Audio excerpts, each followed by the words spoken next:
Сәлеметсіздер ме, құрметті студенттер? Бүгінгі тәрбие сағатымыздың тақырыбы патриотизм ұлттық рухтың асқақ белгісі.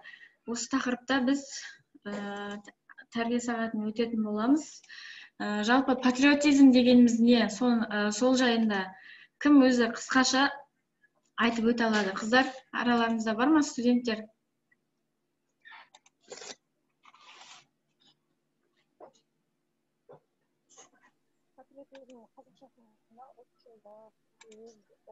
Нұрбибі, дауысымыз шығарамыз. Патриотизмнің қазақшасы ұлтшылдық емес па? Өзінің ұлтына, мемлекетіне, халқына жан ашу, күйдіруі, неше түрлі қиын қыстау замандарда өзінің халқына қолдау көрсетуі деп Я толықтырып өтетін болсақ, патриотизм дегеніміз қандай да бір халық болмасын, отанның, елін, жерін сүйетін адамды патриотизм деп айтамыз. Оның ішінде қазақ халқы да жоқ емес. Бүкіл әлемді айтсақ болады патриотизм деп. Отанын, жерін, суын, табиғатын сүюге жастарды тәрбиелеу көне заманнан бері өзімізбен бірге дамып келеді. Отан сүйгіштік қай елдің болмасын алтын босағасы. Адам тәнін, жанын билесе, қыздар микрофон өшіреміз. Адам тәнін, жанын билесе, отан тәннің, халқының оған деген сүйіспеншілігін билейді. Бұған ешкімнің күмәні жоқ. Елбасы Қазақстан халқына жолдауында айтып өткенде, өз бойымызда және бабаларымыздың бойында жаңа қазақстандық патриотизмді тәрбиелеуіміз керек. Бұл ең алдымен елге және оның игілігіне деген мақтаныш сезімін ұялатады деп айтып өткен. Балам деген жұрт болмаса, жұртым дейтін бала қайдан болсын деп Ахмет Байтұрсыновтың сөзі де осыған дәлел бола алады. Қазақстандық патриотизмнің негізі ежелгі ұлттық салт дәстүрлер, әдет ғұрып, аңыз ертегілер, жырлар, кешегі кеңестік дәуірдегі ұлы отан соғысының түрлі ұлт өкілдерінің және Қазақстан батырларының отанға деген патриоттығының белгісі болып саналады.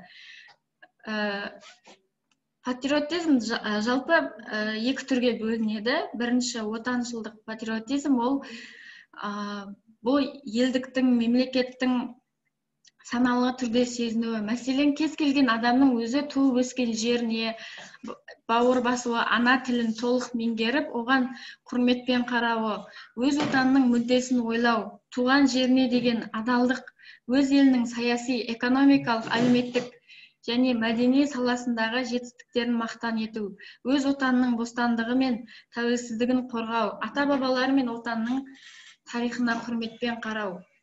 Сондай-ақ өзінің маңдай терімен елінің гүлденуіне өз септігін тигізуді айтады. Екінші, әскери патриотизм дегеніміз ол жас өркендерді отанын қорғауға ұдайы әзір болуды талап етеді. Қазақстан менің отаным, ол мен үшін жауапты болғаны сияқты, мен де ол үшін жауаптымын деген сияқты әрбір балада саналы ой қалыптасуы керек. Енді біз жоғарыда атап өткенде, патриотизмнің ішіне мысалы ең алдымен мемлекеттік рәміздеріміз кіреді, еліміздің тәуелсіздігі кіреді. Араларымызда кім бар мемлекеттік рәміздер туралы айтып өтетін қандай студент бар? Мемлекеттік рәміздер мемлекеттің тәуелсіздігін білдіретін өзінің символикалық айырмашылығы белгілі өзімізге. Мемлекеттің рәміздері белгілі бір мағына берілікте өзара үйлесіміне орналастырылған жанды және жансыз заттардан құралған заттарды мағынасын білдіреді. Мұндай бейнелер үйлесімге мемлекеттің, елдің арман мұраты мен өзін түсіну көрсетіледі. Мемлекеттік рәміздер тәуелсіздік нышаны ретінде ерекше қадірленіп, оларға биік мәртебе беріледі.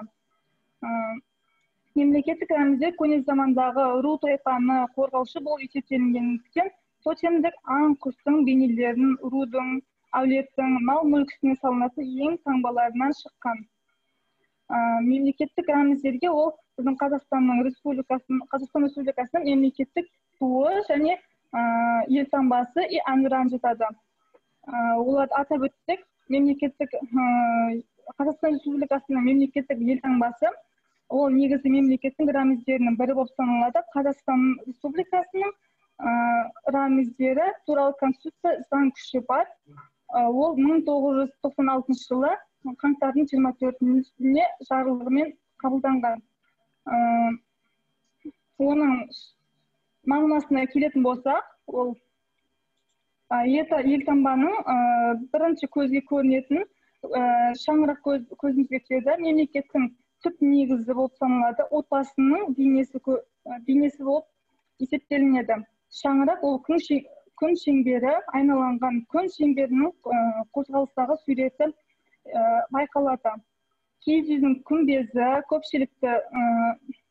көшпелі түркілер үшін үйдің, ошақтың, отбасының бейнелейді. Қазақстан Республикасының енді елтаңбасына тоқтала келсек, елтаңбасын айтып кеттім. Туы.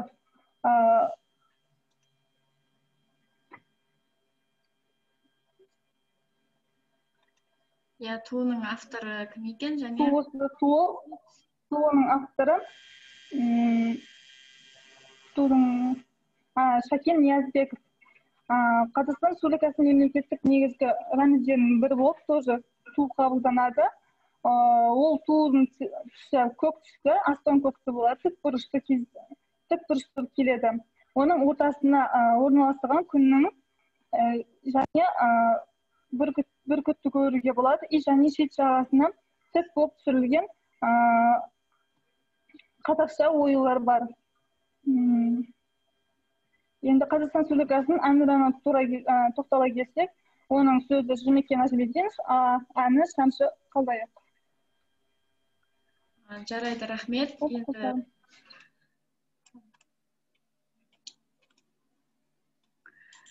Ұлттық салт дәстүрлерімізге тоқталатын болсақ,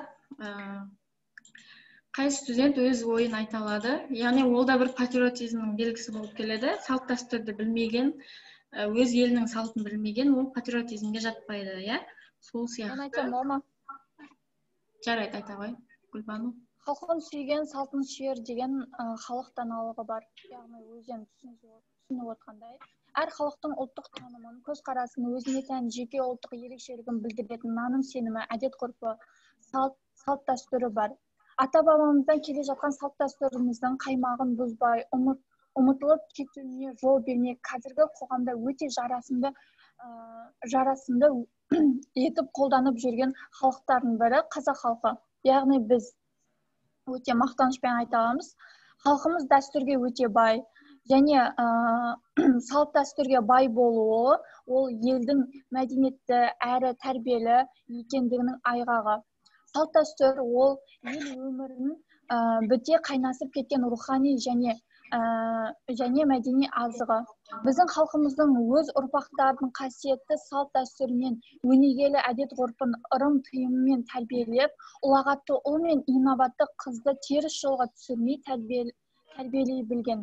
Яғни осы салт дәстүрімізге, әдет ғұрпымызға қарасақ, бұрынғы заманда, енді қазір де бар ғой, бірақ бұрынғы заманда ата-бабаларымыз осы қызды қырық үйден тыйым деген сияқты нәрселермен осылай тәрбиелеп отырған. Бауыржан Момышұлы, мен өзімнің ұрыстағы тәжірибемнен жауынгерлік қасиетті тәрбиелеуде ұлттық дәстүріміздің маңызы зор екеніне көзім жетті деп жазған.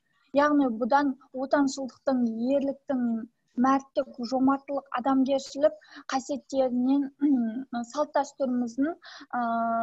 дәстүріміз арқылы дарығанын білеміз. Яғни ержүрек батырларымыздың. Және осы салт дәстүр, қазақтың салт дәстүрі мысалы қыз ұзату, осы бұрынғы заманда қыз алып қашу деген сол бұрынғы салт дәстүріміз, соның бәрі салт дәстүрге жатқан қазақтың тойы, наурыз мейрамы және наурыз көже, наурыз мейрамында істелінетін солардың бәрін мысал келтіріп жатқыза аламыз. Яғни адам дүниеге келгеннен көз жұмғанға дейін мысалы әртүрлі неден өтеді ғой, кезеңдерден өтеді. Мысалы тұсау кесу, яғни адамның ананың құрсағында болғанда құрсақ шашудан басталады, және сол өскенде сүндет той деген сияқты соның бәрін салт дәстүрге жатқыза аламыз. Жарайды, өте керемет, рахмет. Енді ұлттық ойын түрлері және ұлттық аспаптар түрлерін кім атап бере алады? Мен айтайыншы. Бибі ма? Ұлттық ойын қазақ халқында ежелден келе жатқан, осы қазақ хандығы қалыптасқаннан шыққан десе де бола береді. Көптеген ойын түрлері бар. Мысалы, жас қыз жігіттерге арналған қыз қуу, асық ойыны, алтыбақан деген сияқты түрлі қызықты ойын түрлері де бар. Көбінесе үйдегі үлкен кісілер қонақтауға басқа ауылдарға кеткен кезде жастар өздері жиналып отырып, қазіргі тілмен айтқанда отырыс жасап, неше түрлі ойындарды айтып, ақындық шеберліктерін шыңдап, сайыстарға түсіп ойнап, уақытты көңілді өткізген. Ұлттық аспаптарды кім атап бере алады, студенттер? Ұлттық аспаптарға қобыз, домбыра, одан кейін жетігенді жатқыза аламыз. Енді біз нағыз еліміздің патриоты ретінде қазақ батырлары, қазақ батырлары елімізді, жерімізді қорғамағанда, қазір бұндай тәуелсіздікке қол жеткізіп, дәл қазіргідей жайбарақат заманда жүре алмас едік. Сол қазақ батырларын, қазақ ағартушыларын атап бере аласыздар ма? Қазақ батырларына біз алысқа кетпей, осы жақын 100 жылдықтағы екінші дүниежүзілік соғысты мысал ретінде аламыз. Екінші дүниежүзілік соғыстың өзі басталуы 1941 жылы басталған еді. Фашистік Германияның астыртын шабуылының арқасында екінші дүниежүзілік соғыс басталып кеткен болатын. Екінші дүниежүзілік соғыс 4 жылға созылған, және 4 жыл бойы КСРО болған. Ол кезде Қазақстан емес, КСРО-дағы мемлекеттердің бәрі жұмыла бірігіп, жауға қарсы күрескен. Соның ішінде қазақстандықтардан да көптеген батырлар, батыр қыздар, батыр ұлдарымыз шыққан, және өз елін, жерін бермеу үшін қасықтан қалғанша күрескен. Соларға мысал келтіре отыратын болсақ, Әлия Молдағұлова, Мәншік Маметова, Бауыржан деген сияқты неше түрлі батыр ата-бабаларымыз болған. Солардың ішінде мен нақты тоқтала кететін Әлия Молдағұлова. Әлия Молдағұлова 1925 жылы 25 қазанда дүниеге келген. Ол жастайынан анасынан айырылып қалған.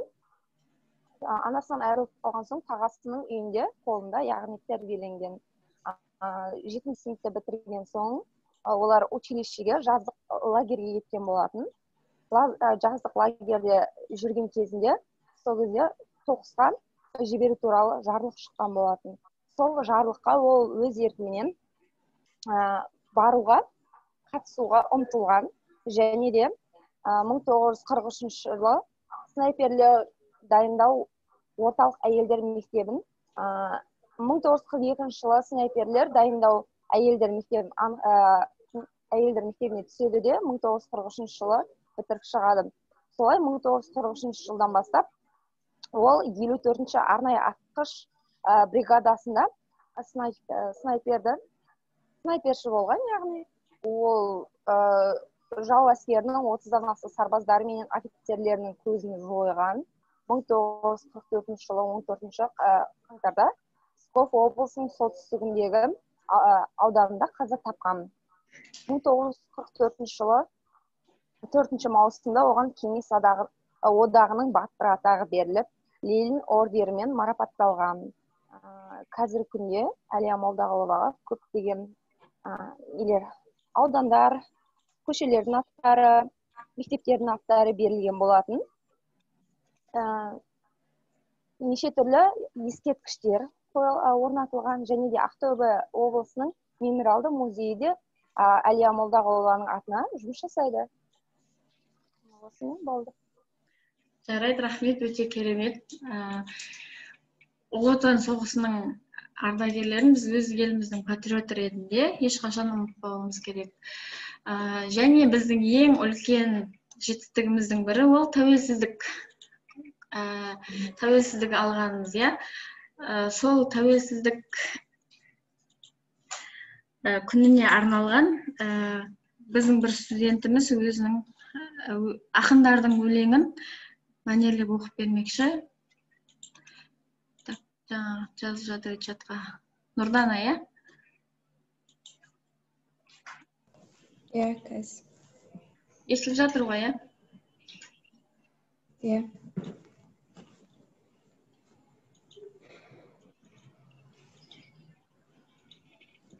Тәуелсіздік бабалар аңсауы ұрпақтың қолы жетпес киелі кезең.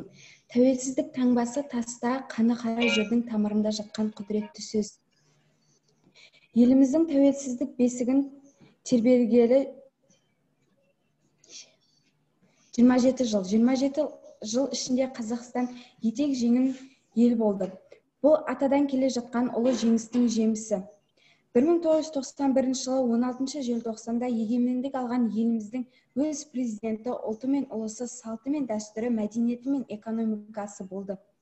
Желтоқсанның жиі мен ызғары қарсы тұрған жастардың жалынды рухы мен ерліктерінің арқасында шаңырағы биік, керегесі кең мемлекет болып қалыптасты. 1991 жылы ел тәуелсіздігін алған кезде халық болып қана қуанған жоқпыз. Қазақ елінің өз алдына республика болуына қалаған әрі ең бірінші болып мойындаған Түркия. Бұл тәуелсіздікті бір ел ғана емес, бүкіл ел болып қолдайды деген сөз. Ал іргесі қаланған жаңа республиканың әрі қарай өмір сүруі үшін ерзен еңбек керек. Ол оның ішкі және сыртқы әлемі, экономикасы, ақшасы деген секілді көптеген құндылықтарға келіп тіреледі. Аталған құндылықтар 27 жыл ішінде үлкен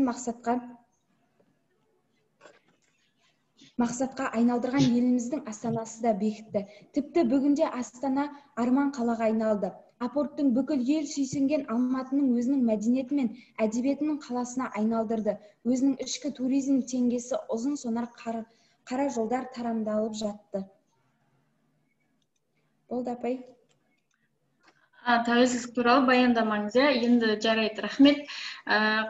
Қандай өлең дайындап келдіңіз осы тәуелсіздік үшін? Мысалы 1986 жылы қазақ студент жастары тәуелсіздік 16 желтоқсанда көтеріліске шықты. Мысалы солар жайында, солардың ерліктері жайында дайындаған өлеңіңіз болса? Желтоқсан жалауы. 5 күндік жалған бесігінде бұлқынып, байтақ өмір белесіне ұмтылып, кеше ғана желтоқсанның желесіп, тарихыма таңбалаған қыршын жұп. Желтоқсан толғауында мәңгілік, кейбіреулер күресінде әл біліп, егемен ел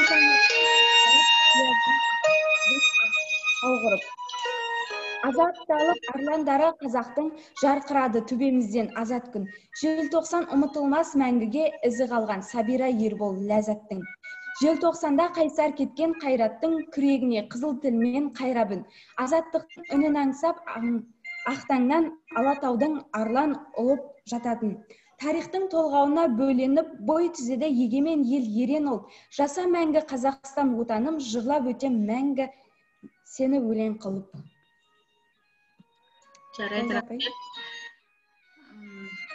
Енді арамызда кім біледі, биыл біздің ұлы тұлғаларымыздың туылған күндері.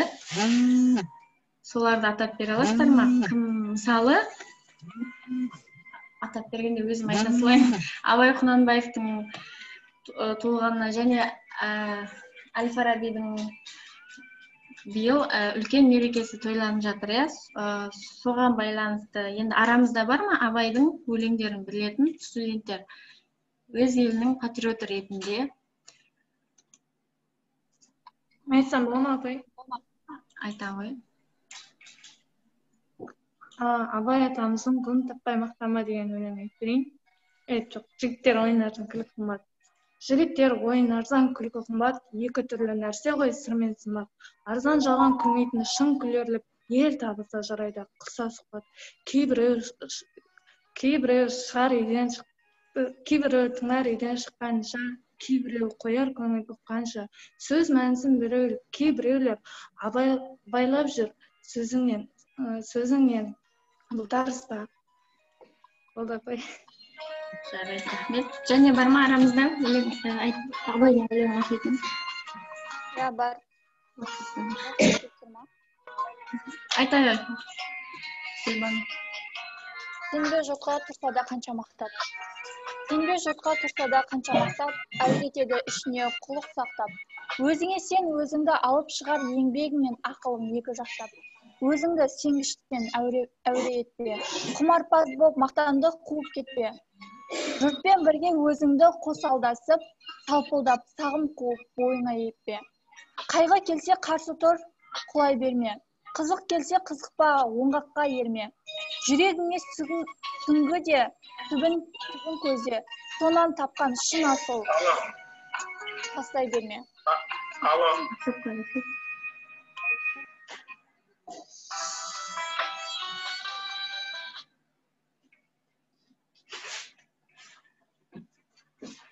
Так, Бану болды ғой, иә?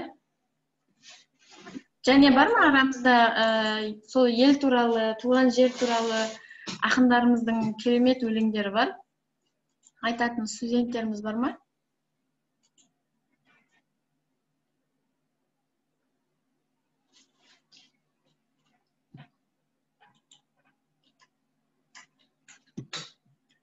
Так, жарайды.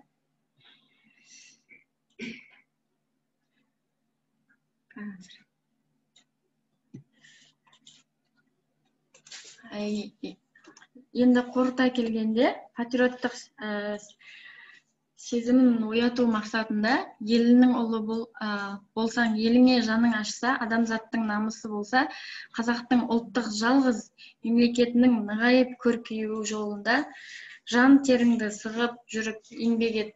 Жеріңді де, еліңді де, еріңнің де, еліңнің де иесі өзің екенін ұмытпа деген болатын біздің ақындарымыз. Яғни осы сөзді қорыта келе, елімізді, жерімізді қорғайтын азаматтарымыз, азаматшаларымыз көбейе берсін. Сіздер де өз үлестеріңізді қосып, сол елдің, жердің дамуына өздеріңіздің білім деңгейлеріңізбен өздеріңізді, еліңізді бүкіл әлемге көрсете біліңіздер.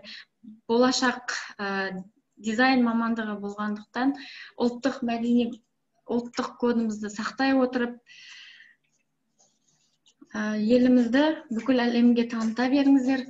Және осы уақыт бөліп келгендеріңіз үшін рахмет. Енді мен бір мақалмен қосылай салайыншы. Бола ма? Иә, айта ғой. Басқа жердің отанынан туған жердің тұсына. Айта беріңіз ағай. Енді біз арамызда әнші жоқ болғандықтан музыкалық білім мамандығының студенті Мұстафа Алидің «Ауылға сағыныш» деген әнімен ашық тәрбие сағатымызды аяқтаймыз. Қабыл алыңыздар. Мұстафа Али, естіліп тұр ма?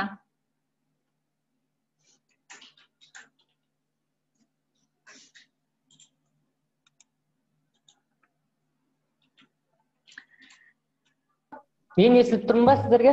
Иә, естіліп. Сіздердің құрметтеріңізге «Ауылға сағыныш» әні.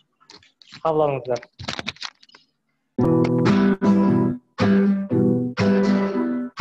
Жол жүректі тағы да бүгін жол жүрек. Ел жаққа барам, жүрегім елде кетші.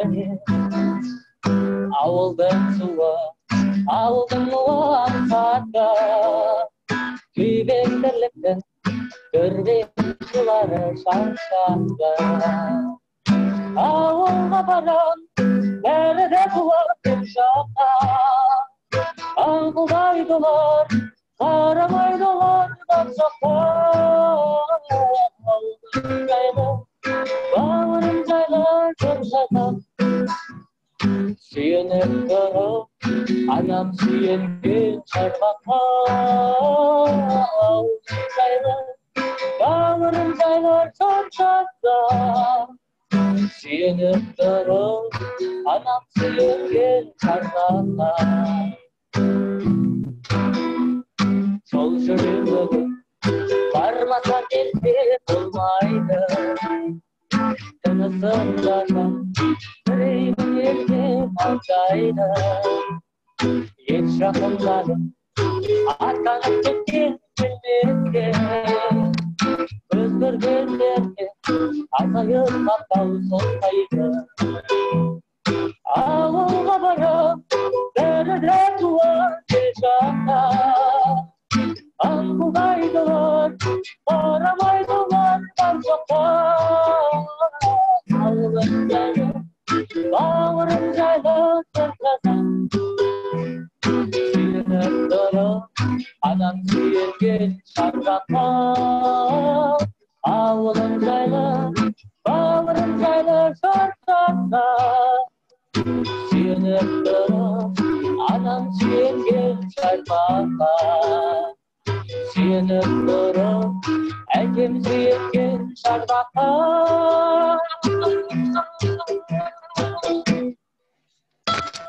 Дейді. Жарайды, үлкен рахмет, Мұстафали.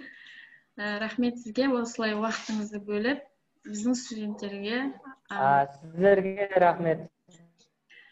Құрметті студенттер, бүгінгі өз елдеріңіздің патриоты ретінде бар білген білімдеріңіз өте керемет, баяндамаларыңыз өте жақсы, және уақыттарыңызды бөліп ашық тәрбие сағатына қатысқандарыңызға алғыс білдіремін.